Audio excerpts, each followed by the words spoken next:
మా స్వర్గీయ శ్రీ నందమూరి తారక రామారావు గారు తెలుగు జాతి సత్తా ప్రపంచానికి వినిపించిన వ్యక్తి మన ప్రీతమ నాయకుడు చంద్రబాబు నాయుడు గారు. చంద్రబాబు నాయుడు గారు ముఖ్యమంత్రి అయినప్పుడు కరెక్ట్గా నేను 8th క్లాస్లో ఉండే. నాకు ఇప్పుడు కూడా ఆ 10 సంవత్సరాలు 94 నుంచి 2004 వరకు మనం ఒకసారి చూస్తే ఒక్క ఫోటో సమ్మప్ చేస్తుంది ఆయన పరిపాలన. న్యూయార్క్లో వర్షం పడుతున్న సమయంలో ఆయన చేతిలో ఒక ఫైల్ పెట్టుకుని, చంకులో ఫైల్ పెట్టుకుని బ్యాగ్ మోసుకుంటూ నడుస్తూ ఉంటారు ముఖ్యమంత్రిగా. ఆనాడు ఆయన విజన్ 2020 అంటే చాలామంది ఎగతాళి చేశారు. కానీ ఈరోజు తిరిగి వెళ్ళి హైదరాబాద్లో చూస్తే ఆయన చెప్పిన ప్రతి మాట ఈరోజు నిజమైంది.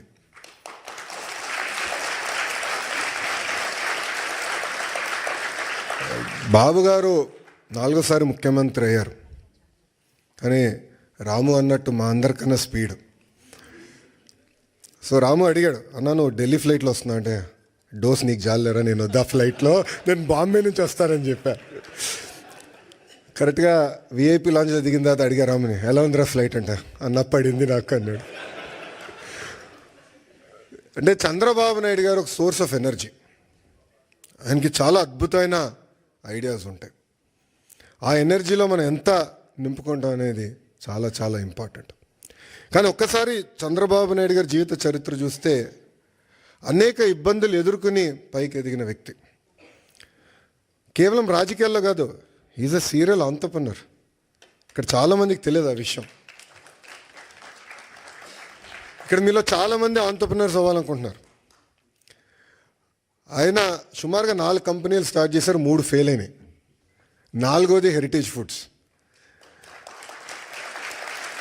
3 ఫెయిల్ అయినాయని ఆయన ఏనాడు బాధపడలేదు, ఇబ్బంది పడలేదు, ఇంట్లో పడుకోలేదు. 80% సక్సెస్ అవ్వాలని ఆయన వెళ్ళారు. రాజకీయాల్లో మనం చూసాం, ముఖ్యమంత్రిగా దేశం మొత్తం ఆయన వైపు చూసే విధంగా నాయకుడిగా ఆయన ఎదిగిన. రాజకీయాల్లో హైస్ ఉంటాయి, లోస్ ఉంటాయి. ఆయన ఎప్పుడూ ఆయన హైని లో ఎటు తీసుకున్నారు అట్టనే తీసుకున్నారు. వాస్తవంగా మాకు లోయెస్ట్ పాయింట్ బాబు గారిని అరెస్ట్ చేసినప్పుడు, బహుశా ఇక్కడున్న అందరికి కూడా అది మన జీవితంలో లోయెస్ట్ పాయింట్. నేనున్నాను అక్కడ, నేను చూసా ఆయన ఎక్కడ అధైర్యపడలా. చూశారు, జడ్జి వైపు కూడా నవ్వుతా చూసి నడుచుకుంటూ వెళ్ళారు. ఎక్కడ అధైర్యపడలా. 52 రోజులు ఆయన బంధిస్తే మేము వెళ్ళేవాళ్ళం ములాఖాత్కి. మళ్ళీ అక్కడ కూడా మాకు అక్షంతలు పడేది. మొత్తం ఆయన చదివేసేవారు డాక్యుమెంట్లు, నోటింగ్స్తో సహా మాకు చెప్పారు, ఇక్కడ మీరు వీక్గా ఉన్నారు, ఇక్కడ చూసుకోండి, ఇక్కడ జాగ్రత్తగా ఉండండి. ఎప్పుడు అధైర్యపడలా. ఆయన బయటకు వచ్చిన తర్వాత కూడా ఒక సింహంలాగా వచ్చారు. ఆ విజువల్స్ మనందరం చూసాం. ఇది మీ అందరికి ఎందుకు చెప్తున్నానంటే, జీవిత ప్రయాణాల్లో మనందరం అనేక ఇబ్బందులు ఎదుర్కొంటాం. ఒక ఆంటర్‌ప్రెన్యూరల్ జర్నీ అవ్వచ్చు, పొలిటికల్ జర్నీ అవ్వచ్చు, మనందరం అనేక ఇబ్బందులు ఎదుర్కొంటాం. కానీ నమ్ముకున్న దానికోసం అహర్నిశలు కష్టపడితే మనం ఆశించింది, ఆలోచించింది సాధించగలుగుతామన్న నిజం స్వరూపం గౌరవ ముఖ్యమంత్రి చంద్రబాబు నాయుడు గారు. ఎన్ఆర్ఐస్ అంటే నాన్ రెసిడెంట్ ఇండియన్స్ అంటారు. నాకు మటుకు మీరు ఎంఆర్ఐస్, మోస్ట్ రిలయబుల్ ఇండియన్స్. మీరు యూరోప్కి వచ్చి దశాబ్దాలైనా మీ మనసు ఎప్పుడు ఆంధ్ర వైపు ఉంటుంది. 2019 నుంచి 24 వరకు రాష్ట్రం దారి తప్పిందే, మనం అనేక ఇబ్బందులు ఎదుర్కొంటున్నాం, మన పరువు పోతుందని చాలామంది నన్ను కలిశారు, నాతో మాట్లాడారు, నాకు వాట్సాప్లో మెసేజ్ పెట్టారు. వాళ్ళందరూ ఒకటి చెప్పా, కలిసికట్టుగా పోరాడితేనే ఆ సైకోని మనం తరిమి కొట్టచ్చని. అది చేసి చూపించాం, కలిసికట్టుగా సాధించాం. 93% కాదు రాము, 94% సీట్లు మనం గెలిచాం, 1% తగ్గించాం. అది మనందరి కృషి. ఆ 5 సంవత్సరాల్లో ఇక్కడున్న మీ అందరి సహకారంతో అనేక సంక్షేమ అభివృద్ధి కార్యక్రమాలు కూడా మనం చేసాం. అమరావతి ఉద్యమం కానివ్వండి, దాని తర్వాత ఇప్పుడు చూపించినట్లు యుక్రెయిన్లో తెలుగులు ఇరుక్కుంటే వాళ్ళని తిరిగి భారతదేశాన్ని తీసుకొచ్చే బాధ్యత తీసుకున్నాం. అంతేకాకుండా మన రాష్ట్రంలో ఉన్న తెలుగు వాళ్ళకి ఎడ్యుకేషన్లో కానివ్వండి, హెల్త్ కేర్లో కానివ్వండి ఉద్యోగాలు ఉన్నాయి, మీరు ట్రైన్ చేయండి అని చెప్పి పార్టీ ఆఫీస్లో ఎంపవర్మెంట్ సెంటర్ ఏర్పాటు చేసి కార్యకర్తలు వాళ్ళ పిల్లలకి ట్రైనింగ్ ఇచ్చి ఇతర దేశాలు కూడా పంపించిన వ్యక్తులు మీరు. అందుకే నేను హెచ్ఆర్డి అదేవిధంగా స్కిల్ డెవలప్మెంట్ మంత్రి అయిన తర్వాత ఒక ఆర్గనైజేషన్ ఉంది, అది ఉందని కూడా నాకు తెలియదు వాస్తవంగా. ఆ ఆర్గనైజేషన్ పేరు ohm cap, overseas man power corporation of Andhra Pradesh.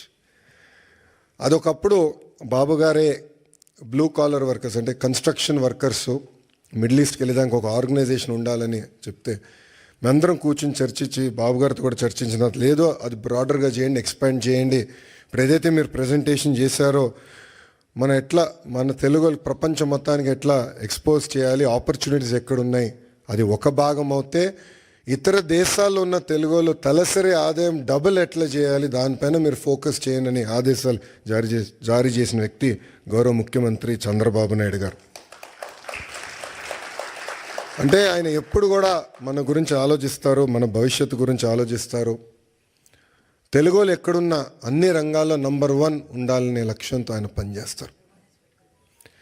ఇప్పుడే భరత్ అన్నట్టు గౌరవ ముఖ్యమంత్రి గారు రాజకీయాల్లోకి రాకుండా ఉంటే ఆయన ఈలాన్ మస్క్ ఆఫ్ ఇండియా అయ్యేవారు అని అన్నారు. I would have been very lucky or unlucky, I don't know. ఎందుకంటే చంద్రబాబు నాయుడు గారితో పనిచేస్తాం తేలికని పని కాదు, అంత తేలికైన పని కాదు. మేమందరం నవ్వుకుంటాం అంటే ఆఫీసర్స్ మేము రాజకీయ నాయకులు అందరూ కూర్చొని మాట్లాడుతుంటే సూర్యుడి దగ్గర నుంచి ఆప్టిమల్ డిస్టెన్స్లో ఉండాలని. సూర్యుడి దగ్గరికి వెళ్తే మాడి మస్ అయిపోతాం, సూర్యుడి దగ్గర దూరంగా ఉంటే చల్లగా ఉంటుంది. అంత ఎనర్జీ ఉన్న వ్యక్తి చంద్రబాబు నాయుడు గారు. అంటే అహర్నిశలు పనిచేయాలి, సమాజానికి సేవ చేయాలి.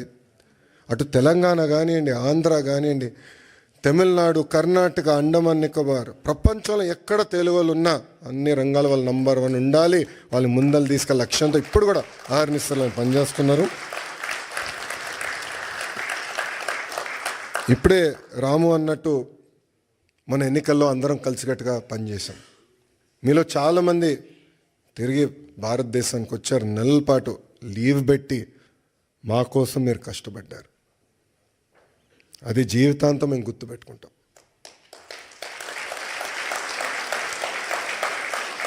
ఎందుకంటే మీరు అందరు ఇక్కడ ప్రొఫెషనల్స్గా ఉన్నవారు, ఇలా ఆంటర్ప్రినర్స్ చాలా తక్కువ మంది ఉంటారు. సో ఒక 2 నెలలు 3 నెలలు ఆఫ్ తీసుకుని వస్తాం అనేది తేలికని పని కాదు, కానీ మీరు వచ్చారు. ఇప్పుడు అదే స్ఫూర్తి, అదే ఎనర్జీ రాష్ట్ర పునర్నిర్మాణం కోసం మనం పెట్టాల్సిన అవసరం ఉంది. అసలు పరిస్థితులు చాలా దారుణంగా ఉన్నాయి రాష్ట్రంలో. ఫైనాన్స్ సెక్రటరీ గారు ఇప్పుడే కరెక్ట్ టైం బయటకు వెళ్ళారు. ఆయన మన ఫీ రీయింబర్స్మెంట్ విషయంలో ఫీ రీయింబర్స్మెంట్ మనం చెల్లించాలి, చాలా ఆలస్యమైందంటే అంటే ప్రయారిటీస్లో ఇది ఇంక ప్రయారిటీ ఉంది, చేయాలి, మనం కంపల్సరీ చెల్లించాలంటే చాలా కష్టపడాల్సి వచ్చింది. అంటే అప్పుల పాలైపోయాం, వడ్డీ కట్టలేకపోతున్నాం, జీతాలు సకాలంగా చెల్లించలేకపోతున్నాం, అనేక ఇబ్బందులు. బట్ బాబు గారు పదే ఒక మాట అంటారు, opportunities are where crisis are. So అందరం మన రాష్ట్రాన్ని పునర్నిర్మాణం చేసుకోవాలి. ఇప్పుడే రాము ఒక మంచి మాట అన్నారు, తెలుగులో ఆంధ్ర రాష్ట్రాన్ని వదిలేసి ఇతర దేశాలకు వెళ్ళి నంబర్ 1 అయ్యారు, కానీ ఆంధ్ర రాష్ట్రం వెనుకబడి ఉంది. ఇప్పుడు తిరిగి రండి, పునర్నిర్మాణం చేద్దాం, కలిసికట్టుగా కష్టపడదాం. 5 సంవత్సరాలు, ఎక్కువ సమయం అవసరం లేదు, 5 సంవత్సరాలు ప్రపంచానికి మళ్ళీ ఆంధ్ర రాష్ట్రం అంటే ఏంటో చేసి చూపించుదామని ఈ సభాముఖం మిమ్మల్ని అందరినీ కోరుకుంటూ, ఇప్పుడే భరత్ చెప్పినట్లు ఎకనామిక్ డెవలప్మెంట్ బోర్డు ఉంది. ఎవరైనా పెట్టుబడులు పెట్టాలన్నా, ఇంటరాక్షన్ చేయాలన్నా ఒక ఆర్గనైజేషన్ ఇప్పుడు క్రియేట్ చేసాం. That will be your single port to call. అదేవిధంగా ఓమ్ క్యాప్లో కూడా కొత్త లీడర్షిప్ తీసుకొచ్చాం, వాళ్ళతో కూడా మీరు కోఆర్డినేట్ చేయొచ్చు. ఇక్కడ చాలామందికి నా వాట్సాప్ నెంబర్ ఉంది, చాలామంది నాకు మెసేజ్ పెడతా ఉంటారు. మీ ఫీడ్బ్యాక్ కూడా మాకు చాలా అవసరం. కేవలం అభివృద్ధే కాదు, రాజకీయ పరంగా కూడా మీ ఫీడ్బ్యాక్ మాకు చాలా అవసరం. Time to time me feedback తీసుకుని ఒకవేళ దారి తప్పుతున్నా అంటే మళ్ళీ సరైన దారిలో పెట్టాల్సిన బాధ్యత కూడా మన పైన ఉంటుంది. సో ఆ ఫీడ్బ్యాక్ కూడా మీరు ఇవ్వాలని సభాముఖంగా కోరుకుంటూ, ఒక మిత్రుడు కూర్చున్నప్పుడు చూపించాడు, ఒక అతని పేరు ఎర్ర బుక్ గురించి చూపించాడు. పాదయాత్రలు ఎర్ర బుక్ గురించి మాడితే ఎవడు పట్టించుకోలేదబ్బా. ఎన్నికలైన తర్వాత అది నిన్న దాంట్లో డౌట్ వద్దు.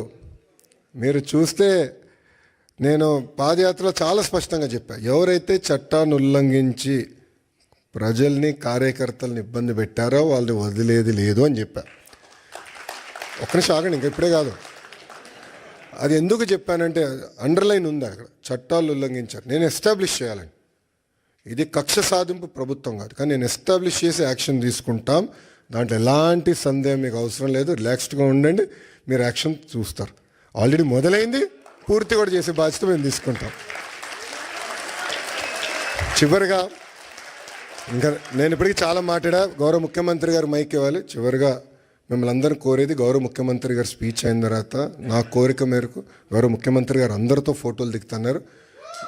ఒక్క నిమిషం దయచేసి క్రమశిక్షణతో మళ్ళీ అందరూ చనిపోయిన పడితే మీకు తెలుసు, చాలా జాగ్రత్తగా ఉండాలి. అందరూ డ్యాస్ పైకి రండి, 1 by 1 నీట్గా ఫోటోలు దిగి మళ్ళీ భోజనం కలవచ్చు. ఇప్పటికీ బాగా ఆలస్యమైంది. ఈ మీటింగ్ అయిన తర్వాత మళ్ళీ గౌరవ ముఖ్యమంత్రి గారు డావోస్కి వెళ్ళాలి, ఇండియా పెవిలియన్ ఓపెనింగ్కి వెళ్ళాలి. సో మీ అందరి సహకారం ఉండాలని మిమ్మల్ని అందరినీ కోరుకుంటూ, నాకు ఈ అవకాశం ఇచ్చిన మన ఎన్ఆర్ఐ టీడీపీ సభ్యులందరికీ పేరు పేరున నా హృదయపూర్వక ధన్యవాదాలు తెలుపుకుంటూ మీ అందరి నుంచి సెలవు తీసుకుంటున్నాను. జోహార్ అన్న ఎన్టీఆర్, జోహార్ అన్న ఎన్టీఆర్. చంద్రబాబు నాయుడు గారి నాయకత్వం, చంద్రబాబు నాయుడు గారి నాయకత్వం. జై హింద్, జై హింద్. Thank you.